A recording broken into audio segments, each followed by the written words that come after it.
Hi guys, ಎಲ್ರು ಹೇಗಿದ್ದೀರಾ? ಎಲ್ರು ಚೆನ್ನಾಗಿದ್ದೀರಾ ಅಂತ ಅನ್ಕೊಂತೀನಿ. ನೋಡ್ರಿ, ನಮ್ಮ ಕರ್ನಾಟಕ ಇತಿಹಾಸ ಏನು ಕ್ಲಾಸ್ ನಡೀತಿದೆ ಅದರಲ್ಲಿ ಈಗ ಹೊಯ್ಸಳರ ಒಂದು ಕ್ಲಾಸ್ಗೆ ಬಂದಿದೆ ನೋಡಿ ಇವತ್ತು. ಇವತ್ತಿನ ಒಂದು ನಮ್ಮ ಟಾಪಿಕ್ ಯಾವುದು? ಹೊಯ್ಸಳರ ಒಂದು ಸಾಮ್ರಾಜ್ಯದ ಬಗ್ಗೆ ಪ್ರಮುಖವಾಗಿ ಪರೀಕ್ಷೆಯಲ್ಲಿ ಯಾವ ರೀತಿಯಾಗಿ ಕ್ವಶನ್ ಕೇಳ್ತಾರೆ, ನಾವ್ ಯಾವ ರೀತಿಯಾಗಿ ರೆಡಿ ಆಗಿರ್ಬೇಕು ಅಂತ ನೋಡ್ಕೊಳ್ಳೋಣ. ಓಕೆ, ಜೊತೆಲಿ ನೀವೇನಾದ್ರೂ ಈ ಒಂದು ಹೊಯ್ಸಳ ಚಾಪ್ಟರ್ ಓದ್ಕೊಂಡಿದ್ರೆ ಈ ಒಂದು ನಾವು ಕೇಳುವಂತ ಪ್ರಶ್ನೆಗಳಲ್ಲಿ ಉತ್ತರವನ್ನು ನೀಡಲು ನೀವು ಸಲೀಸಾಗ್ತದ. ಸ್ವಲ್ಪ ಗೊತ್ತಿಲ್ಲಾರ್ದಂತ ವಿಷಯಗಳು ಕೂಡ ನೀವು ತಿಳಿದುಕೊಳ್ಳುವಂತ ಆಗುತ್ತದ. ಅದಕ್ಕಾಗಿ ದಿನನಿತ್ಯ ನಡೀತಿದೆ ನೋಡಿ ಕರ್ನಾಟಕ ಇತಿಹಾಸ. ತಪ್ಪದೆ ಎಲ್ರು ವಿಡಿಯೋನ ಕೊನೆವರೆಗೂ ನೋಡಿ. ಜೊತೆಗೆ ಪ್ಲೇ ಲಿಸ್ಟ್ ಅಲ್ಲಿ ಇದೆ ನೋಡಿ, ಇದರ ಒಂದು ಸಂಬಂಧಪಟ್ಟಂತ ಪ್ರಮುಖವಾಗಿ ರಾಷ್ಟ್ರಕೂಟರು, ಶಾಂತಮಾನರು, ಕದಂಬರು ಇವುಗಳು ಕೂಡ ವಿಡಿಯೋ ಮಾಡಿದ್ದೀನಿ. ಯಾರು ನೋಡಿಲ್ಲ ಆ ಒಂದು ವಿಡಿಯೋಗಳನ್ನ ಪ್ಲೇ ಲಿಸ್ಟ್ ಅಲ್ಲಿದೆ, ನೋಡಿಕೊಳ್ಳಿ. ಇತಿಹಾಸದ ಬಗ್ಗೆ ಮಾಹಿತಿ ಇದೆ ನೋಡಿ. ಓಕೆ, ಇವತ್ತೇನು ಹೊಯ್ಸಳರ ಬಗ್ಗೆ ಸಂಬಂಧಿಸಿದಂತ ಪ್ರಮುಖ ಮಾಹಿತಿ. ಮೊದಲನೇ ಒಂದು ಹೇಳಿಕೆ ಪ್ರಶ್ನೆ ಕೊಟ್ಟಿದ್ದಾರೆ ನೋಡ್ರಿ. ಈ ರೀತಿಯಾದಂತ ಪ್ರಶ್ನೆ ಕೊಡ್ತಾರ. ಈಗ ಅವಾಗ ಆನ್ಲೈನರ್ ಇದ್ದು, ಈಗ ಹೇಳಿಕೆ ರೂಪದ ಪ್ರಶ್ನೆಗಳೇ ಜಾಸ್ತಿ ಬರ್ತಾವ. ಅದರ ಜೊತೆಗೆ ಅಂದ್ರೆ ಒಳ ಅರ್ಥವನ್ನ ತಿಳಿದುಕೊಂಡಿರ್ಬೇಕಾಗ್ತದ ನಾವು. ಈ ಒಂದು ಚಾಪ್ಟರ್ಗಳಲ್ಲಿ ಒಳ ಅರ್ಥವನ್ನ ತಿಳಿದುಕೊಂಡಾಗ ಮಾತ್ರ ನಮಗ್ ಸರಿಯಾದ ಉತ್ತರವನ್ನು ಹಾಕ್ಬಹುದು ನಾವಿಲ್ಲಿ. ಮೊದಲನೇ ಒಂದು ಹೇಳಿಕೆ ಕೊಟ್ಟಿದ್ದಾರೆ ನೋಡ್ರಿ. ಹೊಯ್ಸಳರ ವಂಶದ ಮೂಲ ಸ್ಥಾಪಕನೆಂದು ಸಳನನ್ನು ಪರಿಗಣಿಸಲಾಗುತ್ತದೆ ಅಂತ ಕೊಟ್ಟಿದ್ದಾರೆ. ಮೊದಲನೇ ಹೇಳಿಕೆ ಏನಪ್ಪಾ ಅಂತಂದ್ರೆ ಸರಿಯಾಗಿದೆ. ಎರಡನೇ ಒಂದು ಹೇಳಿಕೆ ಕೊಟ್ಟಿದ್ದಾರೆ ನೋಡ್ರಿ. ಇವರ ಆರಂಭಿಕ ರಾಜಧಾನಿ ಸೊಸೆಯೂರು ಆಗಿತ್ತು ಅಂತ ಕೊಟ್ಟಿದ್ದಾರೆ. ಅಂದ್ರೆ ಈಗಿನ ಒಂದು ಅಂಗಡಿ ಅಂತ ಕರೀತಾರ, ಆ ಒಂದು ಸೊಸೆಯೂರು ಏನಪ್ಪಾ ಅಂತಂದ್ರೆ ಇವರ ಒಂದು ರಾಜಧಾನಿ ಆಗಿತ್ತು ಅಂತ ಕೊಟ್ಟಿದ್ದಾರೆ. ಇಲ್ಲಿ ಯಾವ ರೀತಿಯಾಗಿ ಒಂದು ಆಪ್ಷನ್ಸ್ ಕೊಟ್ಟಿದ್ದಾರೆ ನೋಡೋದಾದ್ರೆ, ಕೇವಲ ಒಂದು ಮಾತ್ರ ಸರಿದೆ, ಕೇವಲ ಎರಡು ಮಾತ್ರ ಸರಿದೆ, ಒಂದು ಮತ್ತು ಎರಡು ಸರಿದೆ, ಯಾವುದು ಅಲ್ಲ ಅಂತ ಕೊಟ್ಟಿದ್ದಾರೆ. ಈ ಒಂದು ಪ್ರಶ್ನೆಗೆ ಉತ್ತರ ನೋಡೋದಾದ್ರೆ ಒಂದು ಮತ್ತು ಎರಡು ಸರಿಯಾಗಿದೆ ನೋಡಿ. ಆಪ್ಷನ್ ಸಿ ಸರಿಯಾದ ಉತ್ತರ ಆಗಿದೆ. ಹೊಯ್ಸಳರ ಮೂಲ ಪುರುಷ ಸ್ಥಾಪಕ ಯಾರಪ್ಪ ಅಂತಂದ್ರೆ ಸಳ ಆಗಿರ್ತಾನ. ಅವರ ಒಂದು ಆರಂಭಿಕ ಒಂದು ರಾಜಧಾನಿ ಯಾವ್ದಂದ್ರೆ ಸೊಸೆಯೂರು ಅಂತ ಕರಿತಿರ್ತಾರ. ಓಕೆ, ಹೊಯ್ಸಳರದ ಒಂದು ರಾಜಧಾನಿ. ಜೈನ ಮುನಿ ಸುದತ್ತ ಏನಪ್ಪಾ ಅಂತಂದ್ರೆ ಅವರು ಒಂದು ಆಜ್ಞೆಯಂತೆ ಸಳನು ಹುಲಿಯನ್ನು ಕೊಂದು ಈ ಒಂದು ಸಾಮ್ರಾಜ್ಯವನ್ನು ಸ್ಥಾಪನೆ ಮಾಡ್ತಾನೆ. ಜೈನ ಮುನಿಯರ ಒಂದು ಸುದತ್ತಾಚಾರ್ಯ ಅವರ ಒಂದು ಏನಿದ್ದಾರೆ ಅವರ ಮೂಲಕ ಏನಪ್ಪಾ ಅಂತಂದ್ರೆ ಸಳನು ಹುಲಿಯನ್ನು ಕೊಲೆ ಮಾಡಿಗೆಸಿಂದ ಈ ಒಂದು ಸಾಮ್ರಾಜ್ಯವನ್ನು ಸ್ಥಾಪನೆ ಮಾಡ್ತಾನೆ ನೋಡ್ರಿ. ಇವರ ಮೊದಲ ರಾಜಧಾನಿ ಚಿಕ್ಕಮಗಳೂರು ಜಿಲ್ಲೆಯ ಮೂಡಗೆರೆ ತಾಲೂಕಿನ ಸೊಸೆಯೂರು ಆಗಿರ್ತದ. ಈಗಿನ ಪ್ರಸ್ತುತ ಅಂಗಡಿ ಅಂತ ಕರಿತಾರೆ ನೋಡ್ರಿ. ನೆಕ್ಸ್ಟ್ ನೆಕ್ಸ್ಟ್ ಇದೆ ನೋಡಿ, ವಿಷ್ಣುವರ್ಧನ ಕುರಿತಾದಂತ ಹೇಳಿಕೆ ಪ್ರಶ್ನೆಗಳು ಕೊಟ್ಟಿದ್ದಾರೆ. ಮೊದಲನೇ ಒಂದು ಹೇಳಿಕೆ ಕೊಟ್ಟಿದ್ದಾರೆ ನೋಡ್ರಿ. ಈತನು ಮೂಲ ಹೆಸರು ಬಿಟಿ ದೇವ ಮತ್ತು ಆತನ ಮೂಲತಃ ಜೈನ ಧರ್ಮದವ ಆಗಿದ್ದಾನಂತ ಕೊಟ್ಟಿದ್ದಾರೆ. ವಿಷ್ಣುವರ್ಧನ್ ಬಗ್ಗೆ ಕೊಟ್ಟಿದ್ದಾರೆ. ಮೊದಲನೇ ಹೇಳಿಕೆ ಏನಪ್ಪಾ ಅಂತಂದ್ರೆ ಸರಿಯಾಗಿದೆ ನೋಡಿ. ಎರಡನೇ ಹೇಳಿಕೆ ಕೊಟ್ಟಿದ್ದಾರೆ ನೋಡ್ರಿ. ಶ್ರೀ ರಾಮಾನುಜಾಚಾರ್ಯರ ಪ್ರಭಾವದಿಂದ ಆತನು ವೈಷ್ಣವ ಧರ್ಮಕ್ಕೆ ಮತಾಂತರಗೊಂಡನು ಅಂತ ಕೊಟ್ಟಿದ್ದಾರೆ. ಇದು ಕೂಡ ಸರಿಯಾಗಿದೆ ನೋಡಿ.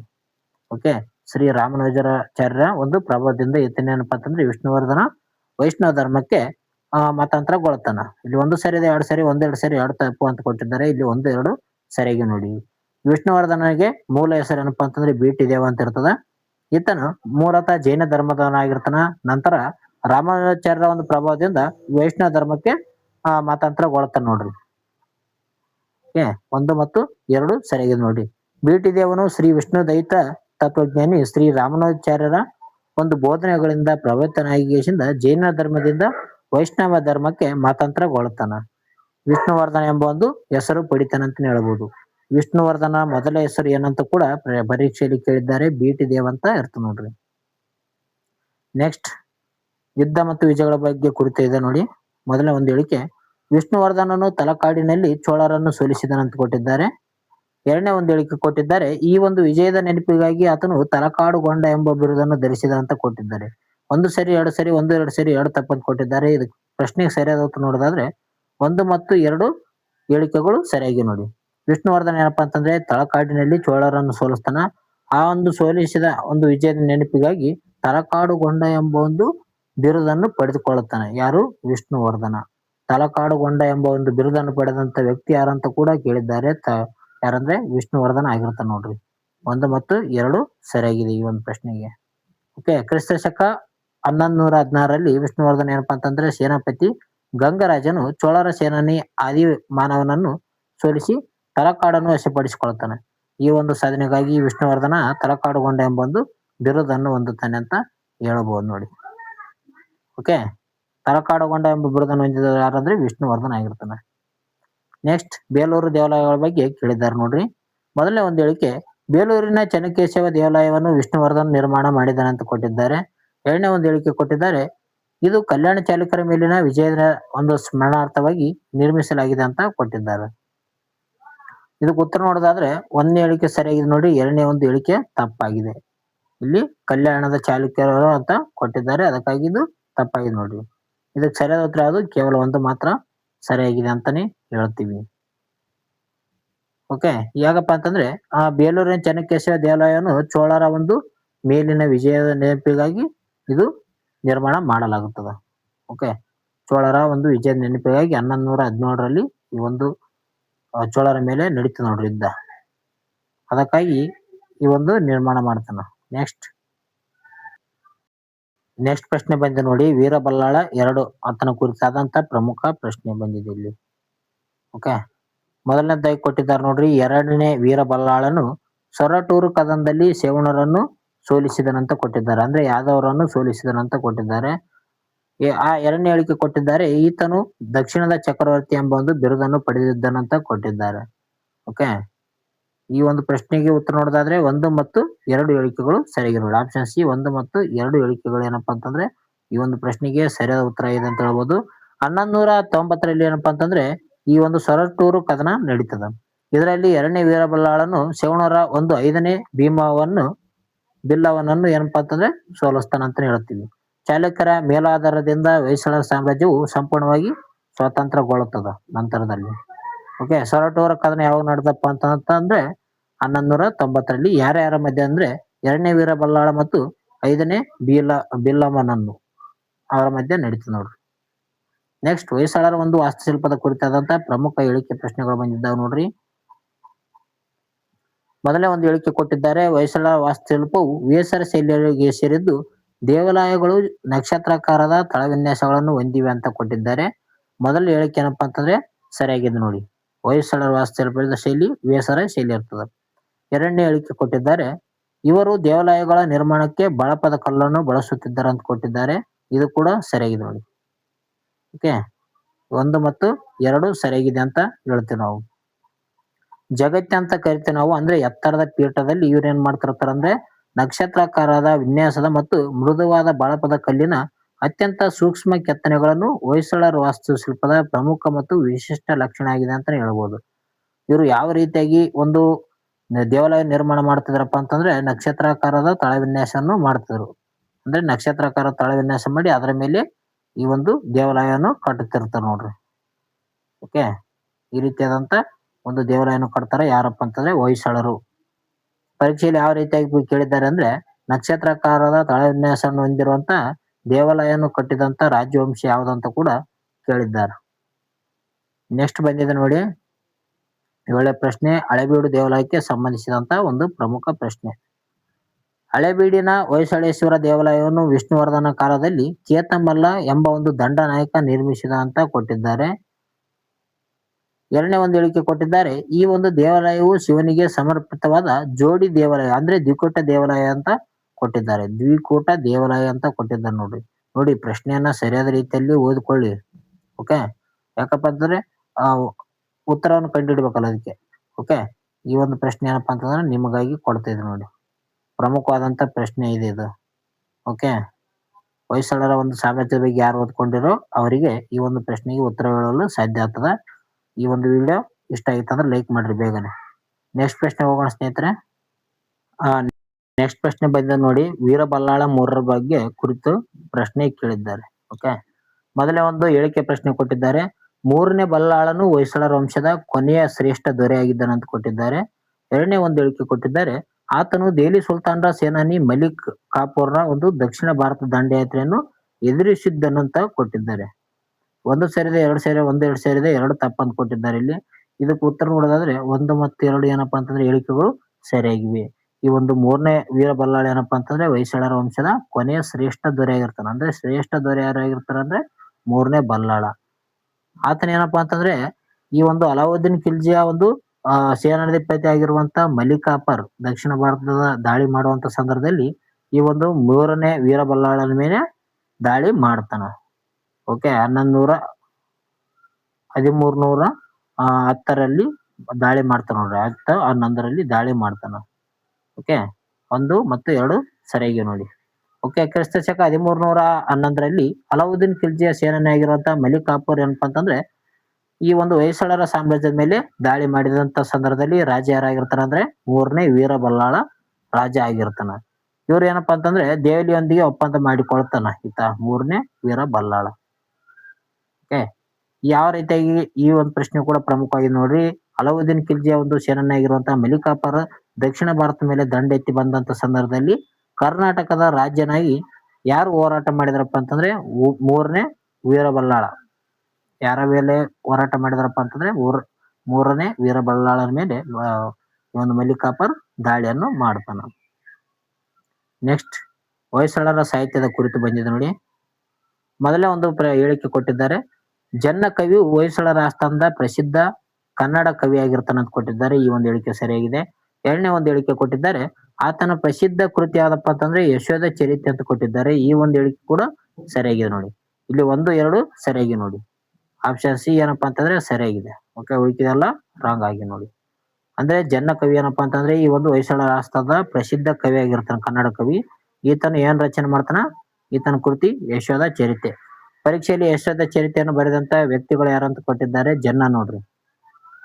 ಕವಿ ಚಕ್ರವರ್ತಿ ಎಂಬ ಒಂದು ಬಿರುದಾಂಕಿತ ಜನ್ನನು 2ನೇ ವೀರಬಲ್ಲಾಳನ ಆಸ್ಥಾನದಲ್ಲಿ ಇರ್ತಾನೆ. ಯಶೋಧ ಚರಿತೆ ಮತ್ತು ಆದಿನಾಥ ಪುರಾಣ ಏನಪ್ಪಾ ಅಂತಂದ್ರೆ ಈ ಒಂದು ಜನ್ನನ ಪ್ರಮುಖ ಕನ್ನಡ ಕೃತಿಗಳಾಗಿವೆ ನೋಡ್ರಿ. ಆದಿನಾಥ ಪುರಾಣ ಮತ್ತು ಯಶೋಧ ಚರಿತೆ ಕೃತಿಗಳು ಬರೆದಂತ ವ್ಯಕ್ತಿ ಯಾರಪ್ಪ ಅಂತಂದ್ರೆ ಅದು ಜನ್ನನಾಗಿರ್ತಾನ. ಓಕೆ. ನೆಕ್ಸ್ಟ್ ಕವಿಗಳ ಕುರಿತು ಕೊಟ್ಟಿದ್ದಾರೆ ನೋಡ್ರಿ. ಮೊದಲನೇ ಒಂದು ಹೇಳಿಕೆ ಒಂದನೇ ಹೇಳಿಕೆ ಹರಿಹರನು ಕನ್ನಡ ಸಾಹಿತ್ಯದ ರಗಳೆ ಎಂಬ ಒಂದು ಹೊಸ ಛಂದಸ್ಸನ್ನು ಪರಿಚಯಿಸಿದನಂತ ಕೊಟ್ಟಿದ್ದಾರೆ. ಇದು ಸರಿಯಾಗಿದೆ ನೋಡಿ. ರಗಳೆ ಎಂಬ ಒಂದು ಹೊಸ ಛಂದಸ್ಸನ್ನು ಪರಿಚಯಿಸಿದಂತ ವ್ಯಕ್ತಿ ಯಾರಂದ್ರೆ ಹರಿಹರ ಆಗಿರ್ತಾರ. ಎರಡನೇ ಹೇಳಿಕೆ ಕೊಟ್ಟಿದ್ದಾರೆ ನೋಡ್ರಿ. ರಾಘವಾಂಕನು ಷಟ್ಪದಿ ಛಂದಸ್ಸಿನಲ್ಲಿ ಹರಿಶ್ಚಂದ್ರ ಕಾವ್ಯವನ್ನು ರಚಿಸಿದರಂತ ಕೊಟ್ಟಿದ್ದಾರೆ. ಹರಿಶ್ಚಂದ್ರ ಕಾವ್ಯವನ್ನು ರಚಿಸಿದವರು ಯಾರಂದ್ರೆ ರಾಘವಾಂಕ. ಎರಡನೇ ಹೇಳಿಕೆ ಕೂಡ ಸರಿಯಾಗಿ ನೋಡ್ರಿ. ಓಕೆ. 1 ಹೇಳಿಕೆ ಸರಿಯಿದೆ, 2 ಹೇಳಿಕೆ ಸರಿಯಿದೆ, 1, 2 ಸರಿಯಿದೆ, 2 ತಪ್ಪಂತ ಕೊಟ್ಟಿದ್ರು. ಆಪ್ಷನ್ ಸಿ ಏನಪ್ಪಾ ಅಂತಂದ್ರೆ 1 ಮತ್ತು 2 ಹೇಳಿಕೆಗಳು ಸರಿಯಾಗಿವೆ. ಓಕೆ. ರಾಘವಾಂಕ ಈ ಒಂದು ಹರಿಶ್ಚಂದ್ರ ಕಾವ್ಯವನ್ನು ರಚನೆ ಮಾಡ್ತಾ ನೋಡ್ರಿ. ಇದು ಪ್ರಮುಖ. ಹರಿಶ್ಚಂದ್ರ ಕಾವ್ಯ ರಚನೆ ಮಾಡಿದಂತ ಯಾರಂದ್ರೆ ರಾಘವಾಂಕ ಇರ್ತಾನೆ. ಇಬ್ಬರು ಹೊಯ್ಸಳರ ಕಾಲದ ಕ್ರಾಂತಿಕಾರಿ ಕವಿಗಳು. ಹರಿಹರನು ರಗಳೆ ಹರಿಕಾರ ಆಗಿರ್ತಾರೆ. ಅದೇ ರೀತಿಯಾಗಿ ಸೋದರನಾಳೆ ಆಗಿರುವಂತ ರಾಘವಾಂಕ ಏನಪ್ಪಾ ಅಂತಂದ್ರೆ ಷಟ್ಪದಿಯನ್ನು ಬಳಸಿಗಿಸಿಂದ ಕಾವ್ಯ ರಚಿಸಿ ಆದ್ಯ ಕವಿ ಆಗಿರ್ತಾನೆ ನೋಡ್ರಿ. ಓಕೆ. ರಾಘವಾಂಕ ಅದೇ ರೀತಿಯಾಗಿ ಈ ಒಂದು ಪ್ರಮುಖವಾಗಿರ್ತಾರ ನೋಡ್ರಿ ಇಬ್ಬರು. ನೆಕ್ಸ್ಟ್ ಹೊಯ್ಸಳರ ಆಡಳಿತ ಕುರಿತಾದ ಪ್ರಶ್ನೆಗಳು ಕೊಟ್ಟಿದ್ದಾರೆ. ಇವರ ಆಡಳಿತದ ಕುರಿತು, ಸಾಹಿತ್ಯದ ಕುರಿತು, ಇವರ ಒಂದು ಪ್ರಮುಖ ಒಂದು ಆಡಳಿತ ಯಾವ್ಯಾವ ಭಾಷೆಯನ್ನು ಅದ್ರ ಬಗ್ಗೆ ಕೇಳ್ತಾರ ನೋಡ್ರಿ. ಮೊದಲನೇದ ಹೇಳಿಕೆ ಕೊಟ್ಟಿದ್ದಾರೆ. ಗರುಡ ಎಂಬುದು ಹೊಯ್ಸಳರ ರಾಜರ ಆಪ್ತ ಅಂಗರಕ್ಷಕ ಪಡೆಯಾಗಿತ್ತಂತ ಕೊಟ್ಟಿದ್ದಾರೆ. ಇದು ಪ್ರಶ್ನೆ ಇಂಪಾರ್ಟೆಂಟ್ ನೋಡ್ರಿ. ಸ್ಟಾರ್ ಮಾರ್ಕ್ ಇದಕ್ಕೆ. ಯಾವ ಒಂದು ಸಾಮ್ರಾಜ್ಯದಲ್ಲಿ ಗರುಡ ಎಂಬ ಒಂದು ಅಂಗರಕ್ಷಕ ಹೊಂದಿದ್ರಂದ್ರೆ ಅದು ಹೊಯ್ಸಳರ ಸಾಮ್ರಾಜ್ಯದಲ್ಲಿ ನೋಡಿ. ಮೊದಲನೇ ಹೇಳಿಕೆ ಏನಂದ್ರೆ ಸರಿಯಾಗಿದೆ. ಎರಡನೇ ಒಂದು ಹೇಳಿಕೆ ಕೊಟ್ಟಿದ್ದಾರೆ ನೋಡ್ರಿ. ರಾಜನು ಮರಣ ಹೊಂದಿದಾಗ ಈ ಒಂದು ಅಂಗರಕ್ಷಕರು ಸಹ ತಮ್ಮ ಪ್ರಾಣವನ್ನು ತ್ಯಾಗ ಮಾಡುತ್ತಿದ್ದಾರೆ ಅಂತ ಕೊಟ್ಟಿದ್ದಾರೆ. ಈ ಒಂದು ಹೇಳಿಕೆ ಕೂಡ ಸರಿಯಾಗಿದೆ ನೋಡಿ. ಓಕೆ. 1 ಸರಿ, 2 ಸರಿ, 1, 2 ಸರಿ, 2 ತಪ್ಪು ಕೊಟ್ಟಿದ್ದಾರೆ. ಇದಕ್ಕೆ ಸರಿಯಾದ ಉತ್ತರ 1 ಮತ್ತು 2 ಸರಿಯಾಗಿದೆ ಅಂತ ಹೇಳ್ತೀವಿ ನೋಡ್ರಿ. ಈ ಒಂದು ಹೊಯ್ಸಳ ಕಾಲದಲ್ಲಿ ಗರುಡ ಎಂಬ ಒಂದು ಅಂಗರಕ್ಷಕ ಇರ್ತಾನ. ಈ ಅಂಗರಕ್ಷಕ ರಾಜ ಏನಾದ್ರೂ ಸಾವನ್ನಪ್ಪಿದಂತ ಸಂದರ್ಭದಲ್ಲಿ ತಾನು ಕೂಡ ತನ್ನ ಪ್ರಾಣವನ್ನು ತ್ಯಾಗ ಮಾಡ್ತಿರ್ತಾನ. ಈ ಒಂದು ಪದ್ಧತಿ ಯಾರ ಬಳಿ ಇರ್ತದ ಅಂದ್ರೆ ಹೊಯ್ಸಳ ಸಾಮ್ರಾಜ್ಯದಲ್ಲಿ ಇರುತ್ತೆ ನೋಡ್ರಿ. ಗರುಡರು ರಾಜನೊಂದಿಗೆ ನೆರಳಿನಂತೆ ಇರುತ್ತಿದ್ದರು ಮತ್ತು ರಾಜನಿಗೆ ತಮ್ಮ ಪ್ರಾಣವನ್ನು ಮುಡುಪಾಗಿ ಬಿಡುತ್ತಿರ್ತಾರ. ಇದಕ್ಕೆ 2ನೇ ಬಲ್ಲಾಳನ ಗರುಡ ಕುಮಾರದತ್ತ ಶಾಸನ ಉತ್ತಮ ಉದಾಹರಣೆಯಾಗಿದೆ ಅಂತ ಹೇಳ್ಬೋದು. 2ನೇ ಒಂದು ಬಲ್ಲಾಳನ ಗರುಡ ಆಗಿರುವಂತ ಕುಮಾರದತ್ತ ನೋಡ್ರಿ. 2ನೇ ಒಂದು ಬಲ್ಲಾಳನ ಗರುಡ ಯಾರಾಗಿರ್ತಾರ? ಕುಮಾರದತ್ತ ಆಗಿರ್ತಾರ. ಈತನ ಒಂದು ಶಾಸನ ಉತ್ತಮ ಉದಾಹರಣೆಯಾಗಿದೆ ಅಂತ ಹೇಳ್ಬೋದು. ನೆಕ್ಸ್ಟ್ ರಾಜ ಲಾಂಛನಗಳ ಬಗ್ಗೆ ಕುರಿತು ಪ್ರಶ್ನೆ ಕೊಟ್ಟಿದ್ದಾರೆ ನೋಡ್ರಿ. ಹೊಯ್ಸಳರ ಲಾಂಛನ ಹುಲಿಯನ್ನು ಕೊಲ್ಲುತ್ತಿರುವಂತಹ ಸಳನ ಚಿತ್ರವಾಗಿದೆ ಅಂತ ಕೊಟ್ಟಿದ್ದಾರೆ. ಎರಡನೇ ಒಂದು ಹೇಳಿಕೆ ಹೊಯ್ಸಳ ಎಂದರೆ ಸಳನೆ ಹೊಡೆ ಎಂದ ಅರ್ಥವನ್ನು ನೀಡುತ್ತದೆ. ಸಳನೆ ಹೊಡೆ ಎಂಬ ಒಂದು ಅರ್ಥವನ್ನು ನೀಡುತ್ತದೆ ಅಂತ ಹೇಳ್ಬೋದು ಹೊಯ್ಸಳ ಅಂತ. ಈ ಒಂದು ಪ್ರಶ್ನೆಗೆ ನೀವು ಕಮೆಂಟ್ ಮೂಲಕ ಉತ್ತರ ತಿಳಿಸಿ. ಕ್ವಶನ್ ನಂಬರ್ 2 ಇದಾಗಿರ್ತದೆ ನೋಡ್ರಿ. ನೆಕ್ಸ್ಟ್ ಪ್ರಶ್ನೆ ಹೋಗೋಣ. ನೆಕ್ಸ್ಟ್ ಪ್ರಶ್ನೆ ಬಂದಿದೆ ನೋಡಿ, ಸೋಮನಾಥ್ಪುರದ ದೇವಾಲಯಗಳ ಬಗ್ಗೆ ಕುರಿತು ಬಂದಿದೆ ನೋಡಿ ಪ್ರಶ್ನೆ. ಮೊದಲ ಒಂದು ಹೇಳಿಕೆ, ಸೋಮನಾಥ್ಪುರದ ಕೇಶವ ದೇವಾಲಯವನ್ನು 3ನೇ ನರಸಿಂಹ ಸೇನಾನಿ ಸೋಮನಾಥ ದಂಡನಾಯಕ ನಿರ್ಮಿಸಿದನಂತ ಕೊಟ್ಟಿದ್ದಾರೆ. ಇದು ಸರಿಯಾಗಿದೆ ನೋಡಿ. ಸೋಮನಾಥಪುರ ದೇವಾಲಯವನ್ನು ನಿರ್ಮಾಣ ಮಾಡಿದಂತ ವ್ಯಕ್ತಿ ಯಾರಪ್ಪ ಅಂತಂದ್ರೆ 3ನೇ ನರಸಿಂಹ ಸೇನಾನಿ ಆಗಿರುವಂತಹ ಸೋಮ ದಂಡನಾಯಕ. ಇದು ಹೊಯ್ಸಳರ ಶೈಲಿಯ ತ್ರಿಕೂಟ ದೇವಾಲಯಕ್ಕೆ ಅತ್ಯುತ್ತಮ ಉದಾಹರಣೆ ಆಗಿದೆ ಅಂತ ಕೊಟ್ಟಿದ್ದಾರೆ. ಇದು ಕೂಡ ಸರಿಯಾಗಿದೆ ನೋಡಿ. ತ್ರಿಕೂಟ ದೇವಾಲಯ ಯಾವ್ದಪ್ಪ ಅಂತಂದ್ರೆ ಅದು ಸೋಮನಾಥ್ಪುರದ ಕೇಶವ ದೇವಾಲಯ ಆಗಿರ್ತದೆ.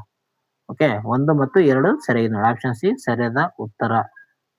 ಓಕೆ, ಕ್ರಿಸ್ತಶಕ 1268ರಲ್ಲಿ ನಿರ್ಮಾಣ ಮಾಡ್ತಾರೆ ಇದನ್ನು. ಇದು ಸುಂದರ ತ್ರಿಕೂಟ ದೇವಾಲಯಗಳಲ್ಲಿ ಕೇಶವ, ಜನಾರ್ದನ ಮತ್ತು ವೇಣುಗೋಪಾಲ ಮೂರ್ತಿಗಳನ್ನು 3 ಪ್ರತ್ಯೇಕ ಗರ್ಭಗುಡಿಗಳಲ್ಲಿ ಪ್ರತಿಷ್ಠಾಪಿಸಲಾಗಿದೆ. 3 ರೀತಿಯಾದಂತ ಗುಡಿಗಳು ಕಂಡು ಬರ್ತವೆ. ಯಾವ್ಯಾವ ದೇವರು ಅಂದ್ರೆ ಕೇಶವ ಮತ್ತು ಜನಾರ್ದನ, ವೇಣುಗೋಪಾಲ ಮೂರ್ತಿಗಳು ಕಂಡು ಬರ್ತವೆ ನೋಡ್ರಿ. ಅದಕ್ಕಾಗಿ ತ್ರಿಕೂಟ ದೇವಾಲಯ ಎಂದು ಇದನ್ನು ಕರೆಯುತ್ತಾರೆ. ನೆಕ್ಸ್ಟ್, ಶಾಂತಲಾ ದೇವಿಯ ಕುರಿತು ಹೇಳಿಕೆ ಪ್ರಶ್ನೆಗಳು ಬಂದಿದ್ದಾವೆ ನೋಡ್ರಿ. ಮೊದಲನೇ ಒಂದು ಹೇಳಿಕೆ, ವಿಷ್ಣುವರ್ಧನ ಪತ್ನಿ ಶಾಂತಲಾ ದೇವಿ ಕಟ್ಟ ಜೈನ ಧರ್ಮದ ಅನುಯಾಯಿ ಆಗಿದ್ದಾಳೆ ಅಂತ ಕೊಟ್ಟಿದ್ದಾರೆ. ಈ ಒಂದು ಹೇಳಿಕೆ ಏನಂದ್ರೆ ಸರಿಯಾಗಿದೆ ನೋಡಿ. ಎರಡನೇ ಒಂದು ಹೇಳಿಕೆ ಕೊಟ್ಟಿದ್ದಾರೆ, ಆಕೆಯನ್ನು ನೃತ್ಯ ಮತ್ತು ಸಂಗೀತದಲ್ಲಿನ ಪ್ರಾವೀಣ್ಯತೆಗಾಗಿ ನಾಟ್ಯ ಸರಸ್ವತಿ ಎಂದು ಕರೆಯಲಾಗುತ್ತಿತ್ತಂತ ಕೊಟ್ಟಿದ್ದಾರೆ. ಈ ಒಂದು ಹೇಳಿಕೆ ಕೂಡ ಸರಿಯಾಗಿದೆ ನೋಡಿ. 1 ಸರಿ ಇದೆ, 2 ಸರಿ ಇದೆ, 1, 2 ಸರಿ, 2 ತಪ್ಪು ಅಂತ ಕೊಟ್ಟಿದ್ದಾರೆ. ಇಲ್ಲಿ ಆಪ್ಷನ್ ಸಿ ಏನಂದ್ರೆ 1 ಮತ್ತು 2 ಸರಿ. ನಾಟ್ಯ ಸರಸ್ವತಿ ಯಾರಿಗೆ ಕರಿತಾರಂದ್ರೆ ಶಾಂತಲಾ ದೇವಿ ಅವರಿಗೆ ಕರಿತಾರೆ ನೋಡ್ರಿ. ಈಕೆ ಏನಪ್ಪಾ ಅಂತಂದ್ರೆ ವಿಷ್ಣುವರ್ಧನ ಅಥವಾ ಬಿಟಿ ದೇವನ ಹೆಂಡತಿ ಆಗಿರ್ತಾಳೆ ಈಕೆ. ಈಕೆ ಕಟ್ಟು ಒಂದು ಜೈನ ಧರ್ಮದ ಅನುಯಾಯಿ ಆಗಿರ್ತಾಳೆ ನೋಡ್ರಿ. 1 ಮತ್ತು 2 ಸರಿಯಾಗಿದೆ ಅಂತ ಹೇಳ್ತೀವಿ. ರಾಜ ವಿಷ್ಣುವರ್ಧನನ್ನು ವೈಷ್ಣವನಾದರೂ ಕೂಡ ರಾಣಿ ಶಾಂತಲಾ ಏನಪ್ಪಾ ಅಂತಂದ್ರೆ ಕೊನೆಯವರೆಗೂ ಕೂಡ ಜೈನ ಧರ್ಮವನ್ನು ಪಾಲನೆ ಮಾಡುತ್ತಿರ್ತಾಳೆ ಈಕೆ. ಇದು ಹೊಯ್ಸಳರ ಕಾಲದ ಅತ್ಯುತ್ತಮ ಧಾರ್ಮಿಕ ಸಹಿಷ್ಣುತೆಗೆ ಸಾಕ್ಷಿಯಾಗಿದೆ ಅಂತಾನೆ ಹೇಳ್ಬೋದು. ಶಾಂತಲಾ ದೇವಿಗೆ ನಾಟ್ಯ ಸರಸ್ವತಿ ಎಂಬ ಒಂದು ಬಿರುದನ್ನು ಕೂಡ ಇರ್ತದೆ. ನೆಕ್ಸ್ಟ್, ಹೊಯ್ಸಳ ಕಾಲದ ಕಂದಾಯ ಮತ್ತು ಆಡಳಿತದ ಕುರಿತು ಪ್ರಶ್ನೆ ಕೇಳಿದ್ದಾರೆ. ಮೊದಲನೇ ಒಂದು ಹೇಳಿಕೆ, ಗಾವುಂಡ ಅಥವಾ ಗೌಡನು ಗ್ರಾಮದ ಆಡಳಿತದ ಮುಖ್ಯಸ್ಥನಾಗಿದ್ದಾನಂತ ಕೊಟ್ಟಿದ್ದಾರೆ. ಇದು ಹೇಳಿಕೆ ಸರಿಯಾಗಿದೆ ನೋಡಿ. ಎರಡನೇ ಒಂದು ಹೇಳಿಕೆ ಕೊಟ್ಟಿದ್ದಾರೆ, ಈ ಒಂದು ಕಾಲದಲ್ಲಿ ವಸೂಲಿ ಮಾಡುತ್ತಿದ್ದ ಪ್ರಮುಖ ಭೂ ಕಂದಾಯವನ್ನು ಸಿದ್ದಾಯ ಎಂದು ಕರೆಯಲಾಗುತ್ತಿದ್ದಂತ ಕೊಟ್ಟಿದ್ದಾರೆ. ಭೂ ಕಂದಾಯವನ್ನು ವಸೂಲಿ ಮಾಡೋದಕ್ಕೆ ಏನಂತ ಕರೀತಾರ, ಸಿದ್ದಾಯ ಅಂತ ಕರಿತಿದ್ದಾರೆ ಅಂತ ಕೊಟ್ಟಿದ್ದಾರೆ. ಇದು ಕೂಡ ಸರಿಯಾಗಿದೆ ನೋಡಿ. 1 ಮತ್ತು 2 ಹೇಳಿಕೆಗಳು ಸರಿಯಾಗಿವೆ. ಆಪ್ಷನ್ ಸಿ ಸರಿಯಾದ ಉತ್ತರ ಆಗಿದೆ ನೋಡಿ. ಹೊಯ್ಸಳರ ಆಡಳಿತದ ವಿಕೇಂದ್ರೀಕರಣಗೊಂಡಿತ್ತು. ಗ್ರಾಮದ ಆಡಳಿತವನ್ನು ಗೌಡ ಮತ್ತು ಶಾನುಭೋಗರು ನೋಡಿಕೊಳ್ತಿರ್ತಾರ. ಸಿದ್ದಾಯವು ಏನಪ್ಪಾ ಅಂತಂದ್ರೆ ಸರ್ಕಾರದ ಪ್ರಮುಖ ಆದಾಯ ಮೂಲವಾಗಿರ್ತದ. ಅಂದ್ರೆ ಭೂ ಕಂದಾಯವನ್ನು ಸಿದ್ದಾಯ ಅಂತ ಕರಿತಿರ್ತಾರ ನೋಡ್ರಿ. ಭೂ ಕಂದಾಯಕ್ಕೆ ಸಿದ್ದಾಯ ಇದೇನಪ್ಪಾ ಅಂತಂದ್ರೆ ಪ್ರಮುಖ ಸರ್ಕಾರದ ಆದಾಯದ ಮೂಲ ಆಗಿರ್ತದೆ ಸಿದ್ದಾಯ ಎಂಬುದು. ಓಕೆ, ನೆಕ್ಸ್ಟ್ ನೋಡ್ರಿ ಸ್ನೇಹಿತರೆ, ವಂದಿಸಿ ಬರೀ ರೀತಿಯಲ್ಲಿ ಪ್ರಶ್ನೆಗಳು ಕೂಡ ಕೇಳ್ತಾರ. ಅಂದ್ರೆ ನಾವು ಈ ಹೊಯ್ಸಳರ ಮೇಲೆ ಯಾವ ರೀತಿಯಾಗಿ ವಂದಿಸಿ ಬರೀತಾರಂತ ಇದೆ ನೋಡಿ. ದೇವಾಲಯಗಳು ಮತ್ತು ಸ್ಥಳಗಳ ಬಗ್ಗೆ ಕೊಟ್ಟಿದ್ದಾರೆ. ಮೊದಲನೇದು ಪಟ್ಟಿ ಎ, ಪಟ್ಟಿ ಬಿ ನಲ್ಲಿ ನೋಡೋದಾದ್ರೆ ಪಟ್ಟಿ ಎ ನಲ್ಲಿ ಪಿ ಏನಿದೆ ಅಂದ್ರೆ ಚೆನ್ನಕೇಶವ ದೇವಾಲಯ ಅಂತ ಕೊಟ್ಟಿದ್ದಾರೆ. ಇದು ಎಲ್ಲಿ ಕಂಡು ಬರ್ತದೆ ಅಂದ್ರೆ ಬೇಲೂರಿನಲ್ಲಿ ಕಂಡು ಬರುತ್ತೆ. ಬೇಲೂರಿನ ಚೆನ್ನಕೇಶವ ದೇವಾಲಯ ಇದು ಏಕಕೂಟ ದೇವಾಲಯ ಆಗಿದೆ. ಒಂದನೇದ್ದು ಏನಂದ್ರೆ ಪಿ ಏನಂದ್ರೆ 2 ನೋಡಿ. ಪಿ 1 ಇದೆ ತಪ್ಪು, ಪಿ 2 ಇದೆ ಇಲ್ಲಿ, ಪಿ 3 ಇದೆ ತಪ್ಪು, ಪಿ 2 ಇದೆ ಇದನ್ನು ನೋಡೋಣ. ನಂತರ ಹೊಯ್ಸಳೇಶ್ವರ ದೇವಾಲಯ ಬರ್ತದೆ. ಇದು ಎಲ್ಲಿ ಕಂಡು ಬರ್ತದಪ್ಪ ಅಂತಂದ್ರೆ ಹಳೇಬೀಡಿನ ಹೊಯ್ಸಳೇಶ್ವರ ದೇವಾಲಯ ಅಂತ ನಾವು ಕರಿತೇವೆ. ಕ್ಯೂ ಏನಪ್ಪಾ ಅಂತಂದ್ರೆ 3ನೇದು ಇಲ್ಲಿದೆ, ಇಲ್ಲಿ 1ನೇದು ಇದೆ, ಇದು ತಪ್ಪು. ಆಪ್ಷನ್ಸ್ ಬಿ ಏನಪ್ಪಾ ಅಂತಂದ್ರೆ ಸರಿಯಾದ ಉತ್ತರ ಇದೆ ನೋಡ್ರಿ. ಕೇಶವ ದೇವಾಲಯ ಬರ್ತದೆ. ಇದು ಸೋಮನಾಥ್ಪುರದ ಕೇಶವ ದೇವಾಲಯ ಇದು ಕಂಡು ಬರ್ತದೆ ನೋಡ್ರಿ. ಇದು ತ್ರಿಕೂಟ ದೇವಾಲಯ ಆಗಿದೆ. ಇಲ್ಲಿ 5 ರೀತಿಯಾದಂತ 5 ಕೂಟ ದೇವಾಲಯಗಳು ಕಂಡು ಬರ್ತವೆ, ಪಂಚಕೂಟ ದೇವಾಲಯಗಳು. ಮೊದಲನೇದಾಗಿ ಚೆನ್ನಕೇಶವ ದೇವಾಲಯ ಏಕಕೂಟ ದೇವಾಲಯ ಆಗಿದೆ. ಹೊಯ್ಸಳೇಶ್ವರ ದೇವಾಲಯ ದ್ವಿಕೂಟ ಆಗಿದೆ ಮತ್ತು ಕೇಶವ ದೇವಾಲಯ ತ್ರಿಕೂಟ ದೇವಾಲಯ ಆಗಿದೆ ನೋಡ್ರಿ. ಓಕೆ, ನೆಕ್ಸ್ಟ್, ಕವಿಗಳು ಮತ್ತು ಅವರ ಪ್ರಮುಖ ಕೃತಿಗಳ ಬಗ್ಗೆ ಕೊಟ್ಟಿದ್ದಾರೆ. ಜನ್ನ, ರುದ್ರಭಟ್ಟ, ಕೇಶಿರಾಜ, ಇಚಕ, ಶಬ್ದಮಣಿ ದರ್ಪಣ, ಜಗನ್ನಾಥ ವಿಜಯ, ಯಶೋಧ ಚರಿತ್ ಅಂತ ಕೊಟ್ಟಿದ್ದಾರೆ. ಕ್ವಶನ್ ನಂಬರ್ 3 ಅಂತ ಹಾಕಿ ಈ ಒಂದು ಪ್ರಶ್ನೆಗೆ ಏನಪ್ಪಾ ಅಂತಂದ್ರೆ ಕಮೆಂಟ್ ಮೂಲಕ ಉತ್ತರ ತಿಳಿಸಿ. ಅತ್ಯಂತ ಸುಲಭವಾದಂತ ಪ್ರಶ್ನೆ ಇದೆ ನೋಡ್ರಿ. ನೆಕ್ಸ್ಟ್ ಪ್ರಶ್ನೆ ಹೋಗೋಣ. ನೆಕ್ಸ್ಟ್ ಪ್ರಶ್ನೆ ಬಂದಿದೆ ನೋಡಿ, ಹೊಯ್ಸಳ ರಾಜರು ಮತ್ತು ಅವರ ಪ್ರಮುಖ ಬಿರುದುಗಳ ಬಗ್ಗೆ ಕೊಟ್ಟಿದ್ದಾರೆ. ಪಟ್ಟಿ ಎ ನಲ್ಲಿ ವಿಷ್ಣುವರ್ಧನ, 2ನೇ ವೀರಬಲ್ಲಾಳ ಮತ್ತು 2ನೇ ನರಸಿಂಹನ ಬಗ್ಗೆ ಕೊಟ್ಟಿದ್ದಾರೆ. ಮೊದಲನೇದಾಗಿ ನೋಡೋಣ ವಿಷ್ಣುವರ್ಧನ. ಪಿ ಏನಪ್ಪಾ ಅಂತಂದ್ರೆ ತಲಕಾಡುಗೊಂಡ ಎಂಬ ಒಂದು ಬಿರುದನ್ನು ಹೊಂದಿರ್ತಾರೆ. ಪಿ 3ನೇದು ನೋಡ್ರಿ. ಪಿ 3ನೇದು ಇಲ್ಲಿದೆ, ಪಿ ಒಂದನೇದು ಇಲ್ಲಿ ತಪ್ಪು, ಪಿ ಎರಡನೇದು ಇದೆ ಇದು ತಪ್ಪು, ಪಿ ಮೂರನೇದು ಇಲ್ಲಿ ಕೂಡ ಇದೆ. ನಂತರ ಬರ್ತದೆ ಎರಡನೇ ವೀರ ಬಲ್ಲಾಳ. ಎರಡನೇ ವೀರ ಬಲ್ಲಾಳ ಏನಪ್ಪಾ ಅಂತಂದ್ರೆ ಆ ದಕ್ಷಿಣ ಚಕ್ರವರ್ತಿ ಎಂಬ ಒಂದು ಬಿರುದನ್ನು ಪಡೆದುಕೊಂಡಿರ್ತಾನ. ಅಂದ್ರೆ ಎರಡನೇದಕ್ಕೆ ಕ್ಯೂಗೆ ಒಂದನೇದು ನೋಡಿ, ಕ್ಯೂಗೆ ಒಂದು ಇಲ್ಲಿದೆ, ಇಲ್ಲಿ ಕ್ಯೂಗೆ ಆಡಿದೆ, ಇದು ತಪ್ಪು. ಆಪ್ಷನ್ ಸಿ ಏನಪ್ಪಾ ಅಂತಂದ್ರೆ ಇದಕ್ಕೆ ಸರಿಯಾದ ಉತ್ತರ ಇದೆ ನೋಡಿ. ಓಕೆ, ನೆಕ್ಸ್ಟ್ ಬರುತ್ತೆ ಎರಡನೇ ನರಸಿಂಹ ಇತ್ತೇನಪ್ಪ ಅಂತಂದ್ರೆ ಚೋಳ ರಾಜ್ಯ ಪ್ರತಿಷ್ಠಾಪಕ ಎಂಬ ಒಂದು ಬಿರುದನ್ನು ಹೊಂದಿರ್ತಾನ ನರಸಿಂಹ. ಆಪ್ಷನ್ ಸಿ ಏನಾಗಿತ್ತಂದ್ರೆ ಸರಿಯಾಗಿತ್ತು ನೋಡ್ರಿ. ತಲಕಾಡು ವಿಜಯಕ್ಕಾಗಿ ವಿಷ್ಣುವರ್ಧನಿಗೆ ಏನಪ್ಪಾ ಅಂತಂದ್ರೆ ತಲಕಾಡು ಎಂಬ ಒಂದು ಬಿರುದನ್ನು ಹೊಂದಿರ್ತಾನ. ಅದೇ ರೀತಿಯಾಗಿ ಚೌಣರನ್ನು ಸೋಲಿಸಿದ ಎರಡನೇ ವೀರ ಬಲ್ಲಾಳನನ್ನು ದಕ್ಷಿಣ ಚಕ್ರವರ್ತಿ ಎಂದು ಕರೀತಿರ್ತಾರ. ಅದೇ ರೀತಿಯಾಗಿ ಎರಡನೇ ನರಸಿಂಹನನ್ನು ಚೋಳರ ರಕ್ಷಿಸಿ ಚೋಳ ರಾಜ್ಯ ಪ್ರತಿಷ್ಠಾಪಕ ಎಂಬ ಒಂದು ಬಿರುದನ್ನು ಪಡೆದುಕೊಂಡಿರ್ತಾನ. ನೆಕ್ಸ್ಟ್ ಪ್ರಮುಖ ಘಟನೆಗಳು ಸಂಬಂಧಿಸಿದ ರಾಜರ ಬಗ್ಗೆ ಕೊಟ್ಟಿದ್ದಾರೆ ನೋಡ್ರಿ. ಘಟನೆಗಳು ರಾಜರುಗಳು. ಮೊದಲನೇದು ನಾವ್ ಇಲ್ಲಿ ನೋಡೋಣ, ಮಲ್ಲಿಕಾಪುರ ದಾಳಿ 1310-11ರಲ್ಲಿ ಏನಪ್ಪಾ ಅಂತಂದ್ರೆ ಮಲ್ಲಿಕಾಪುರ ದಾಳಿ ಮಾಡ್ತಾನ. ಆ ಒಂದು ಸಂದರ್ಭದಲ್ಲಿ ಯಾರು ಇರ್ತಾರೆ, ಕರ್ನಾಟಕದಲ್ಲಿ ಹೊಯ್ಸಳರ 3ನೇ ವೀರ ಬಲ್ಲಾಳ ಇರ್ತಾನ. ಅಂದ್ರೆ ಆರ್ಗೆ ಒಂದನೇದು ನೋಡ್ರಿ, 6 ಒಂದನೇದು ಇಲ್ಲಿಲ್ಲ, 6 ಎರಡನೇದು ಇದೆ ತಪ್ಪು, 6 ಒಂದನೇದು ಇಲ್ಲಿದೆ, 6 ಮೂರನೇದು ಇದೆ, ಇದು ಕೂಡ ತಪ್ಪಾಗಿದೆ ನೋಡಿ. ಆಪ್ಷನ್ ಸಿ ಏನಪ್ಪಾ ಅಂತಂದ್ರೆ ಇದಕ್ಕೆ ಸರಿಯಾದ ಉತ್ತರ ಇದೆ ನೋಡಿ. ಈ ರೀತಿಯಾಗಿ ಏನಪ್ಪಾ ಅಂತಂದ್ರೆ ನೀವು ಪರೀಕ್ಷೆಯಲ್ಲಿ ನೋಡ್ಬೇಕಾದ. ಅಂದ್ರೆ ಮೊದಲು ಗೊತ್ತಿರೋ ಕಡೆ ನೋಡೋಣ, ನಂತರದಲ್ಲಿ ಗೊತ್ತಿರಲಾರ್ದು ಕೂಡ ನೋಡ್ಬೇಕಾದ. ನಂತರ ಬರ್ತದೆ ತಲಕಾಡು ವಿಜಯ. ತಲಕಾಡು ವಿಜಯ ಬರ್ತದೆ 3ನೇದು, ವಿಷ್ಣುವರ್ಧನಿಗೆ ಸಂಬಂಧಿಸಿದೆ. ತಲಕಾಡು ಗೊಂಡ ಎಂಬ ಒಂದು ಬಿರುದನ್ನು ಪಡಿತಾರೆ. ನಂತರ ಸೊರಟೂರಕ್ಕಾದ್ರೆ ಏನಪ್ಪಾ ಅಂತಂದ್ರೆ 2ನೇ ವೀರ ಬಲ್ಲಾಳನಿಗೆ ಸಂಬಂಧಿಸಿದೆ. 1190ರಲ್ಲಿ ನಡೀತದ. ಇಲ್ಲಿ ಕೂಡ ಅದೇ ಮಾಹಿತಿಯನ್ನು ಕೊಟ್ಟಿದ್ದಾರೆ, ಇದು ಪಾಸ್ ಮಾಡಿ ನೋಡ್ಕೊಡ್ರಿ. ನೆಕ್ಸ್ಟ್ ಆಡಳಿತಾತ್ಮಕ ಪದಗಳು ಮತ್ತು ಅವುಗಳ ಅರ್ಥಗಳ ಬಗ್ಗೆ ಕೊಟ್ಟಿದ್ದಾರೆ ನೋಡ್ರಿ. ಇಲ್ಲಿ ಗರುಡ, ಸಿದ್ದಯ್ಯ, ದೋರ ಸಮುದ್ರ, ಈಚಕ ಪಟ್ಟಿ ಬಿನಲ್ಲಿ ಭೂಕಂದಾಯ, ರಾಜಧಾನಿ, ಆಪ್ತ ಅಂಗರಕ್ಷಕರ ಬಗ್ಗೆ ಕೊಟ್ಟಿದ್ದಾರೆ. ಇಲ್ಲಿ ಮೊದಲನೇದು ಗರುಡರು ಯಾರಪ್ಪ ಅಂತಂದ್ರೆ ಆಪ್ತ ಅಂಗರಕ್ಷಕರ ಅಂತ ಕರಿತಿರ್ತೀವಿ. ಅಂದ್ರೆ ಪಿಗೆ 3ನೇದು ನೋಡಿ, ಪಿ 3ನೇದು ಇಲ್ಲಿದೆ, ಪಿ 3ನೇದು ಒಂದನೇದು ಇದೆ ತಪ್ಪು, ಪಿ 2ನೇದು ಇದೆ ತಪ್ಪು, ಪಿ ಇಲ್ಲಿ ಕೂಡ 3ನೇದು ಇದೆ. ನಂತರ ಸಿದ್ದಯ್ಯ ಅಂತ ಬರ್ತದ. ಸಿದ್ದಯ್ಯ ಏನಪ್ಪಾ ಅಂತಂದ್ರೆ ಹೊಯ್ಸಳರ ಕಾಲದ ಕಂದಾಯದ ಮೂಲ ಒಂದು ಇದಾಗಿರ್ತದೆ ಅಂತ ಹೇಳ್ಬೋದು. ಓಕೆ, ಭೂಕಂದಾಯ ಅಂದ್ರೆ ಕ್ಯೂ ಏನಂದ್ರೆ ಒಂದನೇದು ನೋಡಿ, ಕ್ಯೂ ಒಂದನೇದು ಇಲ್ಲ, ಕ್ಯೂ 2ನೇದು ಇದೆ, ಇದು ತಪ್ಪಾಗಿದೆ. ಆಪ್ಷನ್ ಸಿ ಏನಪ್ಪಾ ಅಂತಂದ್ರೆ ಇದಕ್ಕೆ ಸರಿಯಾದ ಉತ್ತರ ಆಗಿದೆ ಅಂತಾನೆ ಹೇಳ್ತೀವಿ ನೋಡ್ರಿ. ನೆಕ್ಸ್ಟ್ ದ್ವಾರ ಸಮುದ್ರ ಅಂತ ಬರ್ತದೆ. ಇದು ಹೊಯ್ಸಳರ ಪ್ರಮುಖ ರಾಜಧಾನಿ ಆಗಿರ್ತದ. ಓಕೆ, 2ನೇ ರಾಜಧಾನಿ ದ್ವಾರ ಸಮುದ್ರ. ಮೊದಲನೇದು ಸೊಸೆ ಊರು ಅಂತ ಕರಿತೀವಿ, 2ನೇದು ದ್ವಾರ ಸಮುದ್ರ ಆಗಿರುತ್ತೆ ನೋಡ್ರಿ. ಓಕೆ, ಇವೇನಪ್ಪಾ ಅಂತಂದ್ರೆ ಹೊಯ್ಸಳರ ಸಾಮ್ರಾಜ್ಯಕ್ಕೆ ಸಂಬಂಧಿಸಿದಂತ ಮಾಹಿತಿ ಆಗಿರುತ್ತೆ ನೋಡ್ರಿ. ಗರುಡರು ಎಂದರೆ ಏನಪ್ಪಾ ಅಂತಂದ್ರೆ ರಾಜನ ಪ್ರಾಣ ರಕ್ಷಕ ಪಡೆ ಆಗಿರ್ತದ. ಸಿದ್ಧ ಎಂಬುದೇನಂದ್ರೆ ಹೊಯ್ಸಳರ ಕಾಲದ ಕಂದಾಯ ಆಗಿರುತ್ತೆ ನೋಡ್ರಿ.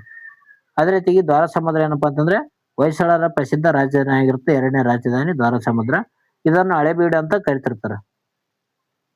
ಓಕೆ, ಇವೇನಾಗಿತ್ತಂದ್ರೆ ಪ್ರಮುಖ ಹೊಯ್ಸಳರ ಸಾಮ್ರಾಜ್ಯಕ್ಕೆ ಸಂಬಂಧಿಸಿದಂತ ಪ್ರಮುಖ ಪ್ರಶ್ನೆಗಳು.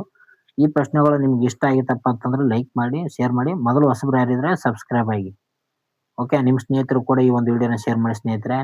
ಅದೇ ರೀತಿಯಾಗಿ ನಿಮ್ಮ ಒಂದು ಅನಿಸಿಕೆಯನ್ನು ಕಮೆಂಟ್ ಮೂಲಕ ತಿಳಿಸಿ, ವಿಡಿಯೋ ಯಾವ ರೀತಿಯಾಗಿದೆ ಅಂತ. ಎಲ್ಲಾ ವಿಡಿಯೋಗಳನ್ನು ಪೂರ್ತಿಯಾಗಿ ನೋಡಿಕೊಳ್ಳಿ. ನಿಮಗಾಗಿ ಕೇವಲ 20 ನಿಮಿಷಗಳ ಮಾತ್ರ ನಾನು ವಿಡಿಯೋನ ಮಾಡ್ತಾ ಇದ್ದೀನಿ.